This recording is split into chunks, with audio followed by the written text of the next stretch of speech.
Hi everyone, so today we're going to be looking at managed finances within a budget assessment 1. I'm Aidan, a mentor up in Queensland. So basically what we've got today is a series of short answer questions. None of it's too difficult, but we're just going to run through quickly and make sure there's no confusion and everyone's on board. So should be able to see the assessment now. Like I mentioned, series of short answer questions, a couple of multiple choice and true false. So let's just dive straight in. There's 18 questions in this assessment. They've been broken down with the tips. So the first one we've got here, list 3 types of budgets that could be used in the tourism, hospitality and events industry. Provide a brief explanation on what each budget is used for. So the tips that sort of center around looking at your online learning sections are a really great tool. All you really need to do for this question is just list 3 different types of budgets and just a brief explanation on what they are and how they're used. The second question is, when allocating funds from a budget, why is it important to stick to the budget and allocate as per agreed priorities? So the tip we have is think about the consequences of not sticking to a budget, what could potentially happen and what would impact the business. So again, just a short answer here about why it is important to still stick to a budget. I guess the benefits and the risks of not sticking to a budget carefully and some of the implications around that. Okay. If the change needs to take place to the income and or expenditure priorities after a budget has been developed, why is it important to discuss these changes with appropriate colleagues prior to the changes being implemented? So that's just a really roundabout way of saying, why do you need to make sure your colleagues know about the budget before it's put into place?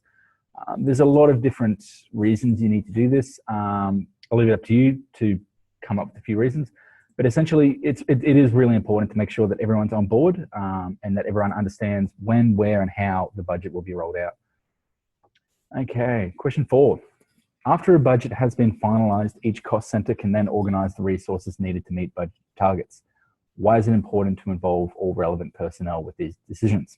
So again, very similar question. Why is it important that we need to involve everyone when we're rolling out a budget? Each cost centre is referring to different departments. So why is it important that everyone understands the budget, understands the figures, knows the figures, and the process for rolling it out too? Why is it important that everyone's on board? Pretty simple. Question 5, in relation to question 4, why is it important to keep detailed records of resource allocation? Again, going back to the previous questions, why is it important that we do keep these records of where the funds are going, what they're being used for? Not only for our behalf and for the people, our employees working with us, but there's also certain legal implications there and government requirements, if you will. So again, all these questions here, they don't have to be huge responses. A sentence or 2 is enough. Just make sure that you do consider this from each angle, from the business, the employee, the employer, government bodies, anyone who would be impacted by this budget. Perfect.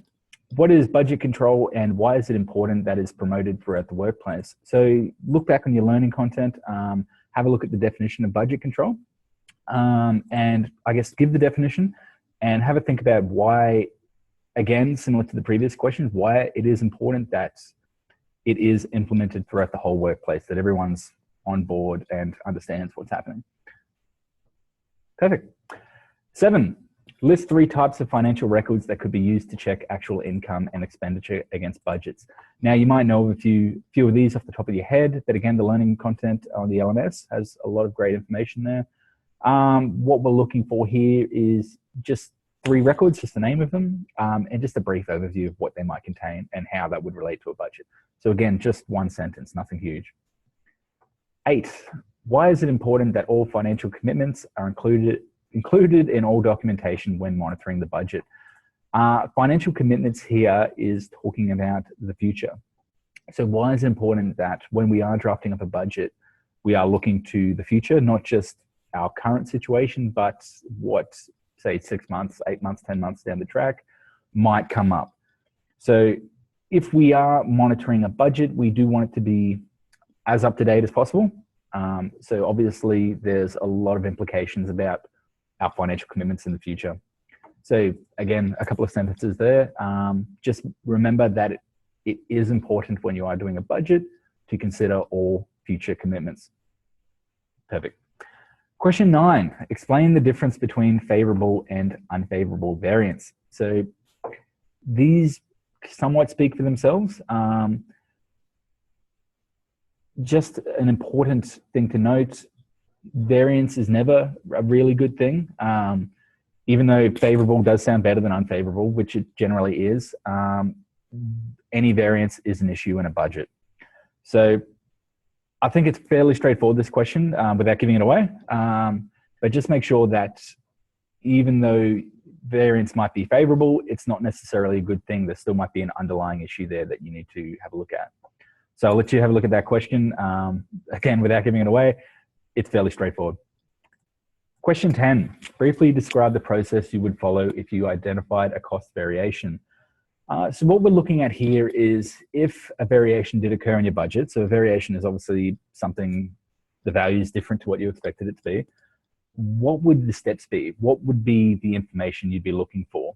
So, obviously the first thing is going to be kind of finding out the details of the variation, and what would the steps be from there? Who would you talk to? What figures or trends would you look for? Just try and step us through the process a little and highlight the key information that you'd be looking for. Perfect. Question 11, briefly describe how you would investigate and develop options for potential budget performance improvements. So our tip here, what would you need to consider when creating improvements for budget performance? Fairly straightforward, this one here. It's not, you don't need to use any crazy business language. Who would you talk to? What would you do? What would you look at? Where could you get the information you would need? So this one here, it can be quite simple, talking to the people at the front line, but there might be some back-end figures you'd want to be looking at too. So again, just a few ideas you could use to really improve the budget as you go. It's just really important. I sort of touched on it before too. The budget is something you want to be constantly monitoring and improving. So these are the kind of things you'd be looking at as you went through the year, and constantly kind of feeding that back into the budget, maybe tweaking it, improving it. So think of information too that you could readily access, people you could easily talk to and get that information you need. Excellent. Question 12, you have reviewed the organization's monthly budget for each department against actuals to determine if budget targets are being met. Who should you advise of the outcome? So this one here, who are the key stakeholders? Who are the people that need to know, want to know, should know? Not just for budget improvements, I guess budget performance as well. Essentially here, anyone who needs to know, you should put that down. But again, list the key stakeholders, the people who obviously need to know the information straight away. And then that's going to trickle down to everyone else involved in performance of the organization. Perfect. So 13, new approaches to budget management does not include select the correct answer. So what we're doing here is just picking out the multiple choice response that doesn't improve the budget. I think this one's very straightforward. There's no tricks here, so I'll leave it at that. Question 14, why is it important to communicate the benefits and advantages of any new approaches to budget management with key personnel? So this is really following back on from question, what was it? Must have been 11. So we're talking about the key stakeholders again here. So why is it important that we make sure they're fully up to date with the information? And the disadvantages too, to make sure they know the shortcomings or the areas where maybe the budget might have been a little tight. We didn't have enough resources to fully, I guess, approach that area. Why is it important though? What are the benefits of letting them know? Can we get feedback from our stakeholders that might potentially improve our budget once again? But what you really need to consider here, I guess, is communication. Why is it important that the budget we develop is communicated fully across the board? Again, a lot of different answers here, but just consider what information we have and what information our stakeholders have. Perfect. Why is it important to consider impact on service levels when developing new approaches to budget management? So there might be a bit of confusion here about what service levels are. So service levels are referring to the standard or quality of service from a customer's perspective. Are the new approaches to the budget management potentially going to have a negative impact? So what we're talking about here is the way I like to explain it in a retail situation.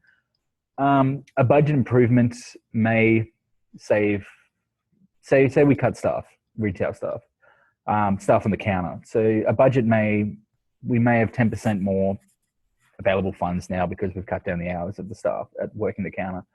Now, less staff is going to mean longer queues, unhappier customers. So that's really going to affect the service levels.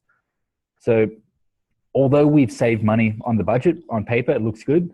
Service levels have been impacted because the quality of service we're offering is a lot worse. So think about that too. It's saying, why is it important that we have to think of the front line, the customer at the end, when we're developing a budget? Because even though we might be saving money, we're not really making money at the end. Have a think about that. Again, that can apply to a lot of different situations, but you just need to remember that service levels are important, that we uphold that standard or quality. Right, question 16. Which of the following are not financial or statistical reports used to monitor budget performance? Tip here, the keyword is reports. So I'll leave that one up in the air. It's pretty straightforward.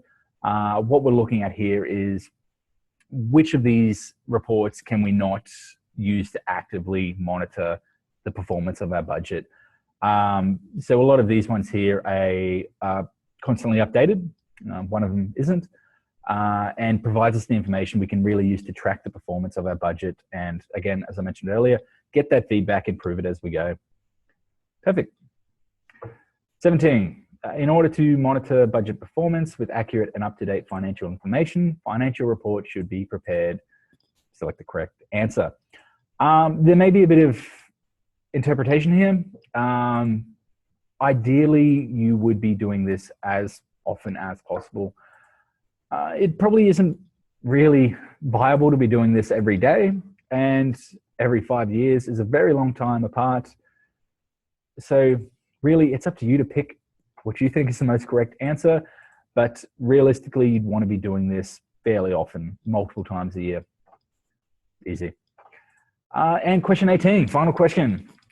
MyOb, Mind Your Own Business, it's accounting software, has a prepare budgets window where you can enter budget figures for this financial year as well as next financial year, and then produce budget variance reports after actual data has been entered. True or false? So this one here, you'll have to do a little research of your own. Have a look at MyOb, great piece of software.